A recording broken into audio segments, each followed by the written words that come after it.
Video. आदाब नाजरीन, खबर खास में आप सभी का खैर मकदम है। मैं हूं सैयद अहमद जिलानी। खबर खास में आज हम बात करेंगे बंगाल इंतखाबात के सियासी मौज़ूआत पर।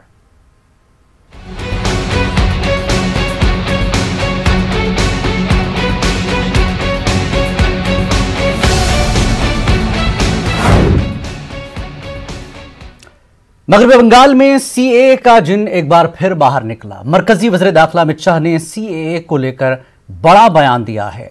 अमित शाह ने जुमेरात के रोज मगरबी बंगाल के 24 परगना के ठाकुरनगर में अवामी रैली में कहा कि कोरोना के वैक्सीनेशन के खत्म होने के बाद शहरियत तरमीमी कानून नाफिज कर दिया जाएगा।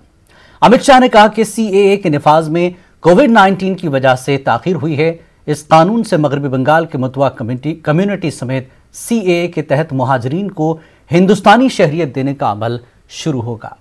वहीं ममता दीदी सीएए के खिलाफ है। बीजेपी पर यह इल्जाम भी लग रहा है कि बीजेपी मगरबी बंगाल में इंतखाबी फायदा हासिल करने के लिए सीएए एनआरसी का राग अलाप रही है। वैसे बंगाल असेंबली इंतखाबात में सियासी मौज़ूआत बहुत तेजी से उभर रहे हैं। बीजेपी ने सीएए के साथ जय श्री राम का नारा लगाया। पहले तो दीदी नाराज हुई, लेकिन अब कहती हैं कि हम तो जय सिया राम बोलते हैं। ममता कहती हैं कि फेस्टिवल इज यूनिवर्सल और रिलीजन इज पर्सनल। इस पर सियासत नहीं होनी चाहिए। बीजेपी खुद को विकास तो ममता हुकूमत को विनाश का मॉडल बता रही है। बंगाल में भतीजा और बेटे पर भी बहस हो रही है और इस बीच वफादारियां भी बदल रही हैं। दल बदली के बड़े झटके ममता दीदी को लगातार लग रहे हैं। आज भी दिनेश त्रिवेदी की शक्ल में बड़ा झटका लगा।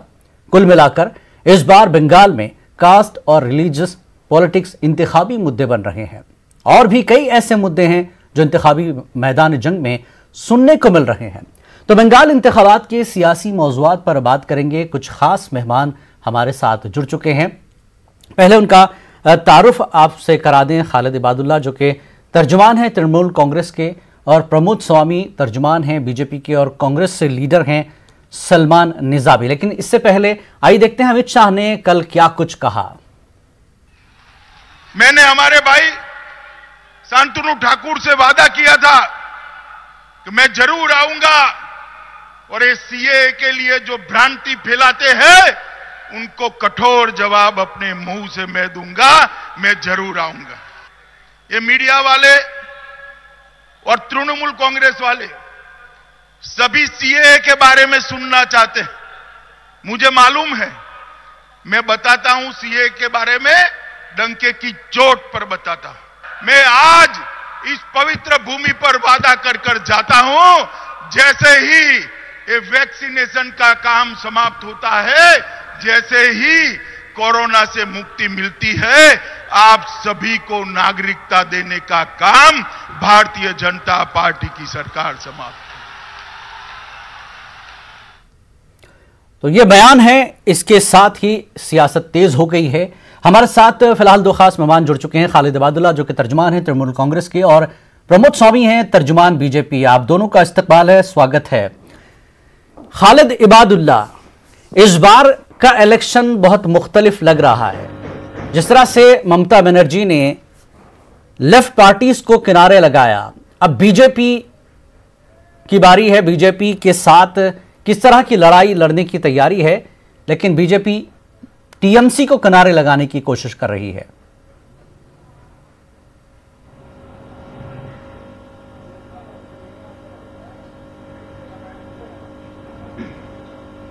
ऐसा है कि बंगाल में भारतीय जनता पार्टी को सीएए बीजेपी के गले की हड्डी बन गई है जी।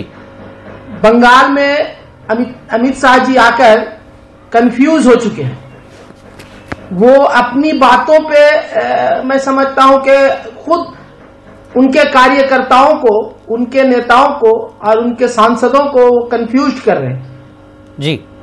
कहीं पे वो स्टैंड नहीं कर पा रहे। कभी बोलते हैं, जब पहले आए थे तो बोले कि मैं जैसे ही सीएए बिल पास होगा, मैं वहां जैसे ही ये पास बिल हो जाएगा वो मैं सीधे तौर से लागू करवा दूंगा और हमारे मतवा भाइयों को सर्टिफिकेट देना शुरू हो जाएगा जी। अब ये कहते हैं कि कहीं ना कहीं भ्रम फैला रहे हैं कि अब कोरोना का मामला आ गया है, वैक्सीनेशन कंप्लीट होगा, उसके बाद अब सीएए नाफिज किया जाएगा। तो मैं उनसे कहूंगा, एक तरफ आप कह रहे हैं कि अभी कम से कम 3 करोड़ ही वैक्सीनेशन दिया जाएगा, वो कर्मियों को दिया जाएगा, डॉक्टरों को दिया जाएगा, सहकर्मियों को दिया जाएगा जी। और बाकी उसके बाद कई फेज में, मैं समझता हूं कि महीना नहीं साल गुजर जाएंगे। और ये बात उनको अब पता चल गया, क्योंकि इलेक्शन है आने वाले 10-15 दिनों के बाद डिक्लेयर हो जाएगा। उसके बाद डेट जब डिक्लेयर हो जाएगा तो ऐलान हो जाएगा, उससे कोई उसमें नाफिज होने का काम बढ़ेगा नहीं। तो ये पता है इनको, अमित शाह जी को, इसलिए ये आके भ्रम फैलाकर जाना चाह रहे हैं और बंगाल की जनता को ये बेवकूफ बनाकर जाना चाह रहे हैं। एक बार जब 1 साल पहले 2 साल पहले आकर सीएए का भीख मांग कर गए थे, आप वोट दीजिए, हम आपको इस सीएए में नाफिज कर देंगे। अब जब 2019 का मामला खत्म हो गया तो अब 2021 में आकर वो अब सीएए की बात कर रहे हैं। कभी कोरोना की बात करते हैं, कभी एनआरसी की बात करते हैं, कभी और ये सब बड़ी बड़ी बातों को कहकर चले जाते हैं। कहीं ना कहीं इनके अंदर में ही वो अपने ही कंफ्यूज हो चुके। ठीक है प्रमोद स्वामी, तो प्रमोद स्वामी, ये भ्रम फैलाने की जरूरत, किसी भी स्टेट में इलेक्शन होता है तो स्टेट के मुद्दे न होकर के मतलब समाज के लोगों ऐसे मुद्दों को क्यों उछाला जाता है खत्म होने वाला, जहां पर वहां की सरकार खिलाफ में हो। कोरोना काल से आप जूझ रहे, पूरा देश जूझ रहा है, इस पर सरकार ने क्या कुछ किया, ये बात न करके सीधे सीएए से आपने शुरुआत कर दी बंगाल में, क्यों? देखिए, क्या 2019 में इसी मुद्दे पर आपका पोलिंग परसेंटेज बढ़ा है? ये उम्मीद है कि इसको फिर ले लेते हैं एक बार, यही कोशिश तो नहीं है? हेलो, मैं कहना चाहूंगा कि ममता दीदी, तुमसे पहले वो जो एक शख्स यहां तख्त नसी था, उसको भी अपने खुदा होने का इतना ही यकीन था। क्या बात। तो मैं ये कहना चाहता हूं कि मुद्दे, राष्ट्र की सुरक्षा से जुड़ा कोई भी मुद्दा किसी भी राजनीतिक दल को उठाने का अधिकार है। जहां तक का की बात है, तो राज्यसभा में 18/12/2003 को डॉक्टर मनमोहन सिंह साहब ने कहा था कि after partition of the country, the minorities living in Bangladesh have been subject to various persecution and they were forced to take refuge in our country. While granting citizenship to these unfortunate people, our attitude towards them should be more liberal and it is our moral responsibility. जी। तो ये बात doctor Manmohan Singh साहब ने 18/12/2003 को कही थी। राष्ट्रपिता महात्मा गांधी जी ने भी कहा था कि हिंदू और सिख के ऊपर में अगर पाकिस्तान में धार्मिक अत्याचार होता है तो वो भारत वर्ष में आ सकते हैं। ठीक। तो आज जो पाकिस्तान में जो बंटवारा होने के बाद में जो पूर्वी पाकिस्तान था, वो आज का बांग्लादेश। उसकी तफसील तो आपकी पार्टी ने बता दिया है कि किसको देंगे, किस वजह से देंगे। लेकिन बंगाल में इस चीज के अलावा स्टेट के अपने खुद मुद्दे हैं, वहां के विकास के मुद्दे हैं, ये सारी चीजें हैं। ठीक है, हमारे साथ सलमान निजामी हैं, कांग्रेस लीडर, वो भी जुड़ चुके हैं, और मंजर जमील है जो कन्वीनर है joint forum against NRC CAA के। आप दोनों का भी इस्तकबाल है। सलमान निजामी, कांग्रेस ने लेफ्ट के साथ इत्तेहाद किया, इत्तेहाद वाली बातें भी चल रही हैं, दल बदली वाली चीजें भी चल रही हैं। इस बार का बंगाल का इलेक्शन कितना मुख्तलिफ आपको लग रहा है? कांग्रेस इस बीच कहां है? बीजेपी तो अपना एहसास करा रही है बंगाल में।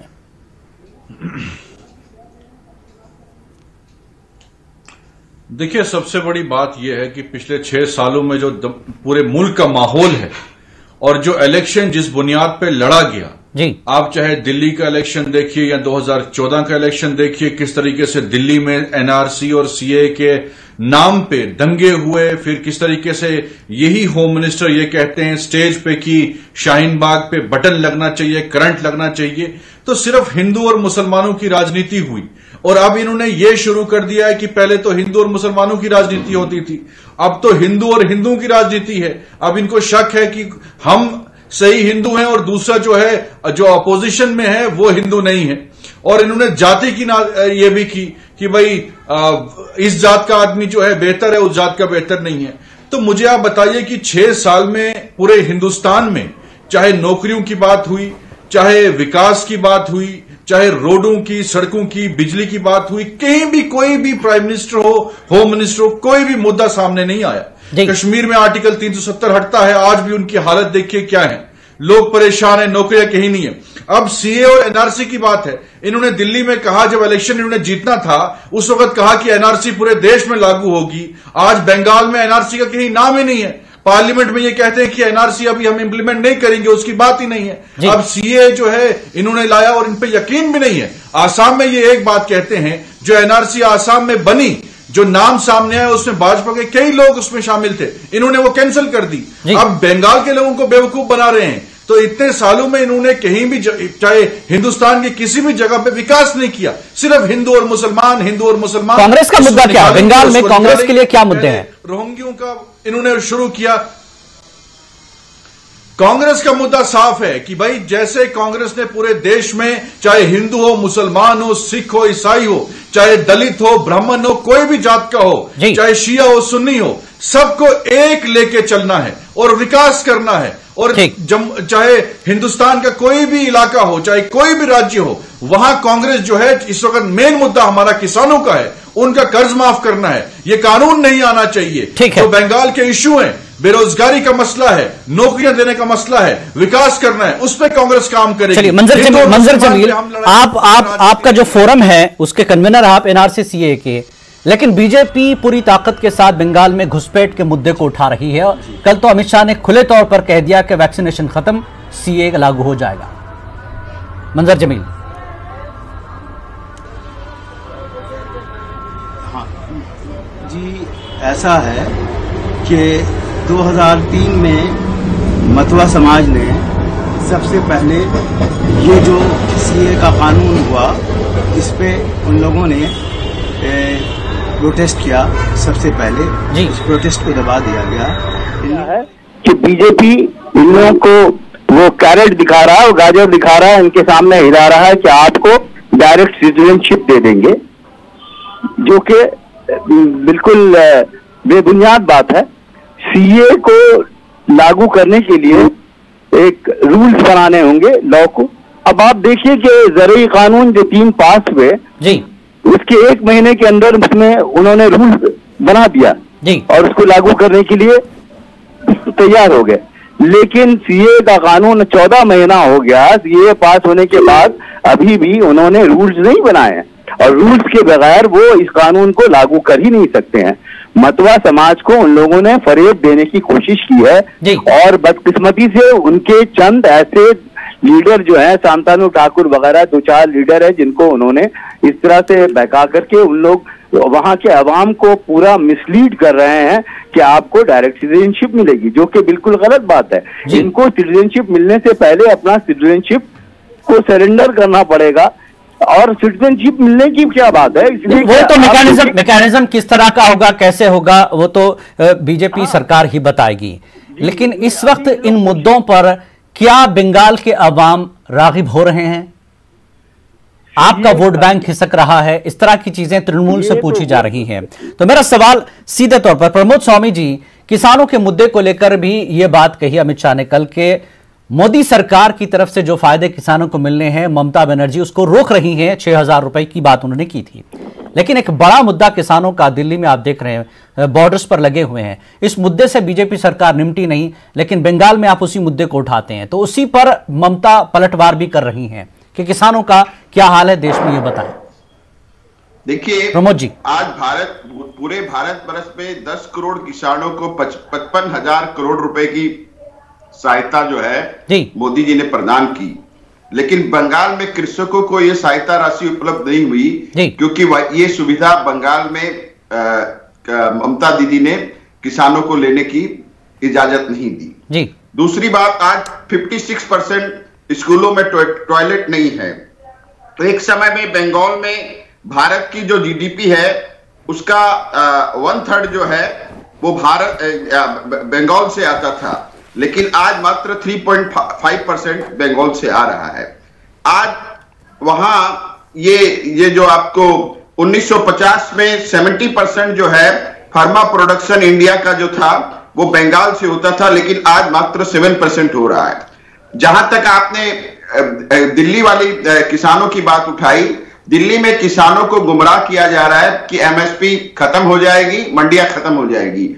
बार बार प्रधानमंत्री महोदय और कृषि मंत्री ने कहा है एमएसपी थी, एमएसपी है और एमएसपी रहेगी, मंडियां भी रहेगी और किसान के पास एक विकल्प मिलेगा। वो चाहे तो अपनी फसल को मंडियों में भी बेच सकता है, चाहे तो अपनी फसल को किसी प्राइवेट व्यापारी के पास भी बेच सकता है। अब जो अपने आप को किसानों के बहुत बड़े जो अपने आप को मददगार साबित करने की कोशिश कर रहे हैं, मैं आपको आंकड़े के साथ बताना चाहूंगा कि वीट में एमएसपी 2013-14 में प्रमोद जी, आंकड़े तो ममता बनर्जी भी दे रही हैं।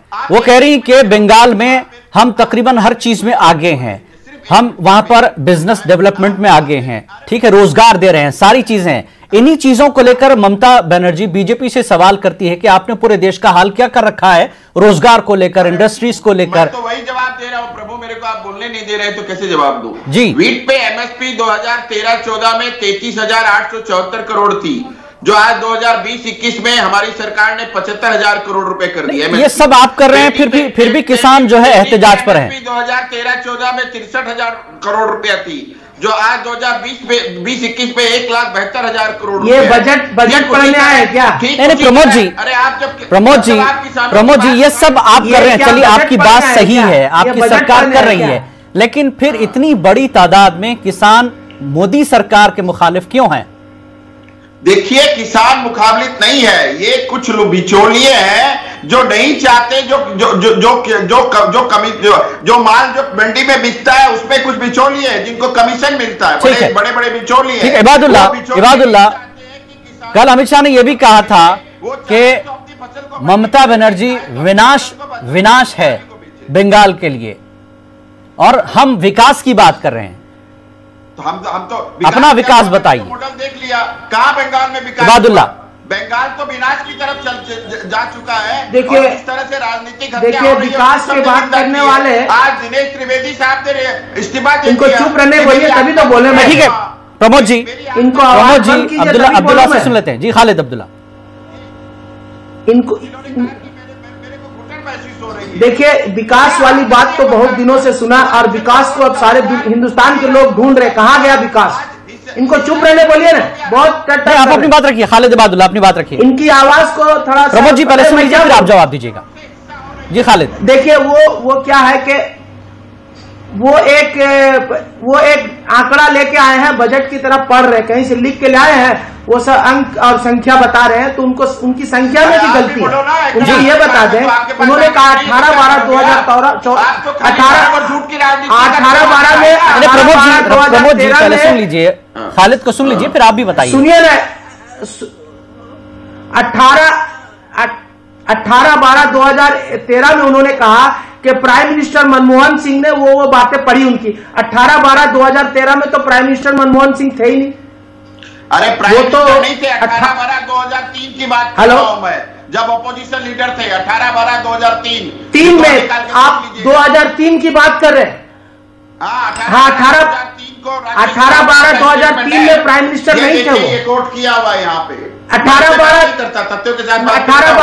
अरे सुनिए ना, अरे सुनिए, 18-12-2003 में प्राइम मिनिस्टर थे नहीं, 18-12-2004 से हुआ उनकी प्राइम मिनिस्टर। अरे आपको मालूम नहीं है? पहले आप जानकारी कीजिए, 2003 में प्राइम मिनिस्टर थे क्या? 2003 में प्राइम मिनिस्टर थे। खालिद, आप बंगाल के विकास की बात बताइए, टीएमसी में विकास।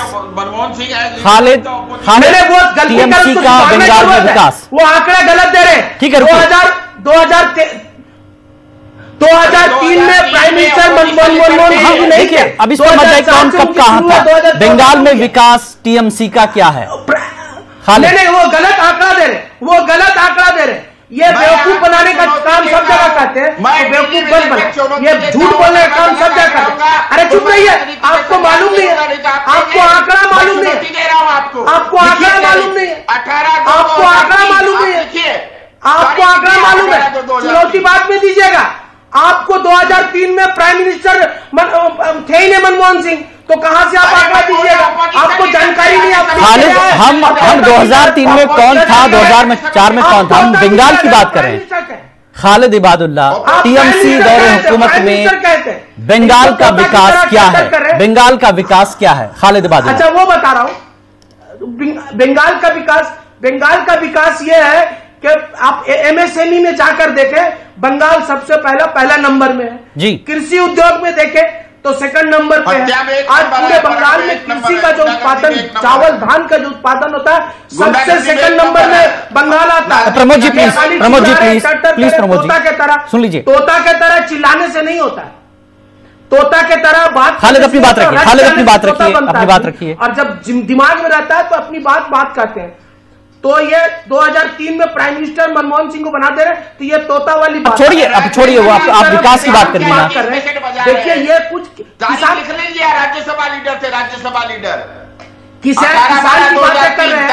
आप सुनिए ना, किसान की बातें कर रहे हैं, खाली एक ही बात करेगा आपको सुनिए। आपको फिर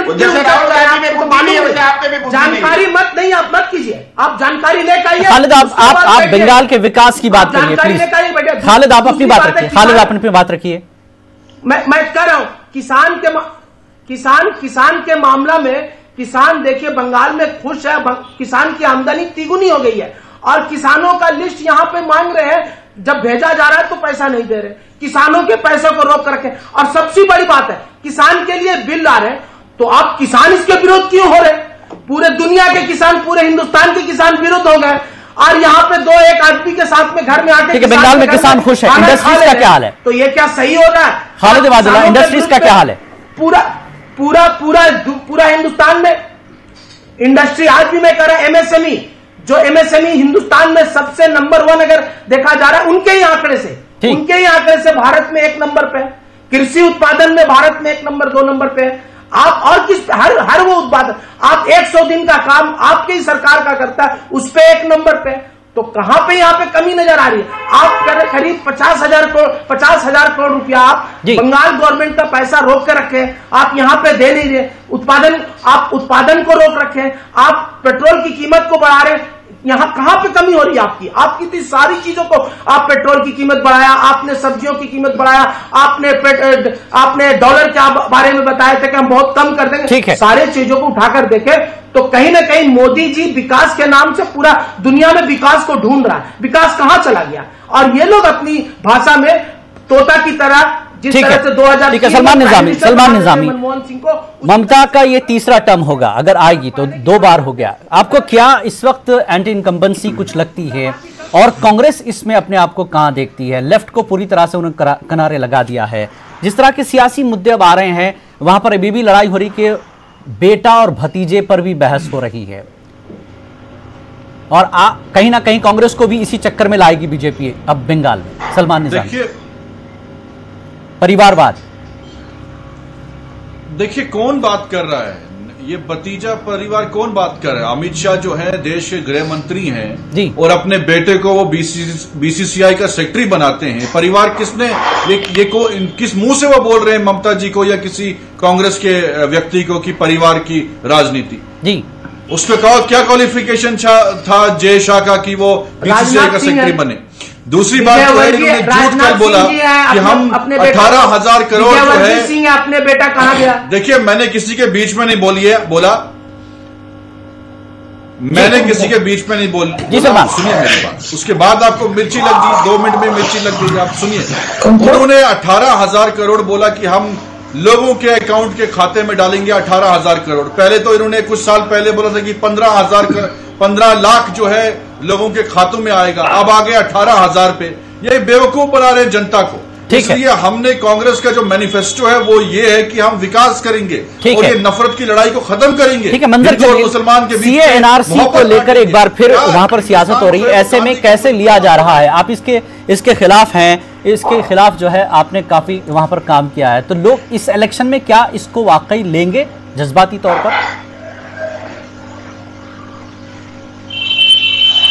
की कोशिश की है जो कि नाकाम होंगे, इसलिए कि मतवा समाज के लोग भी, जो इनका वोट बैंक था, वो भी इनसे बदजन हो गए हैं। इनके झूठे वादे का फरेब जो है वो खुल चुका है और अब इसे जरा भी ये लोग नहीं मुतासिर हो रहे हैं। मतलब शांतनु ठाकुर ने मिसलीड करने की कोशिश की लेकिन अब उनके दरमियान भी दलित समाज के, आदिवासी तबके के बहुत सारे जो लीडर हैं वो अब इसके खिलाफ पूरी तरह आवाज उठा रहे हैं। बल्कि अब ऐसा है कि मतवा समाज की लीडर, हम लोग 25-26 फरवरी से हम लोग एक रैली निकाल रहे हैं, वही सीमांचल मतवा कृष्णानगर, रानाघाट, बनगांव, वो उसमें रैली निकाल रहे हैं। 10 दिनों का अवेयरनेस कैंपेन होगा, जिसमें मतवा समाज के लोग जो बदजन है, जो बिल्कुल कर चुके हैं, उनको बताएंगे कि ये जो झूठा आप लोगों को तसल्ली दी जा रही है, झूठे वादे किए जा रहे हैं। प्रमोद जी, आखिरी सवाल प्रमोद जी से, आप वहां पर जाते हैं, जय श्री राम का नारा लगाते हैं, लेकिन जवाब में ममता ने भी कह दिया कि हम जय सिया राम कहते हैं। आपको भी भारी पड़ेगा क्योंकि वो भी अब इसी नारे के साथ आपके सामने खड़ी हैं। नहीं, स्वागत है, वो जय सिया राम बोले ना, स्वागत है, लेकिन फर्क लेकिन बीजेपी को इलेक्शन में राम क्यों याद आ जाते हैं? इलेक्शन का समय में याद आता है, जय सिया राम बोले, स्वागत है उनका, बड़ी खुशी की बात। इनको इलेक्शन का समय में राम याद आ जाते हैं। सुन लीजिए, मैं बताना चाहता हूं, इनको इलेक्शन का समय में क्यों? बहरहाल बंगाल में सियासी मुद्दे स्टेट के बहुत से हैं, लेकिन एक बार फिर मजहब और तबकात की, जात पात की सियासत भी वहां पर सरगर्म हो रही है। लेकिन बंगाल में क्या कुछ आगे तस्वीर देखने को मिलेगी, कौन आगे होगा और कौन पीछे होगा, किसका नारा किस पर भारी पड़ेगा, ये आने वाला वक्त ही बताएगा। आप चारों मेहमानों का बेहद शुक्रिया इस मुद्दे पर हमारे साथ जुड़ने के लिए। तो खबर खास में फिलहाल इतना ही। आदाब।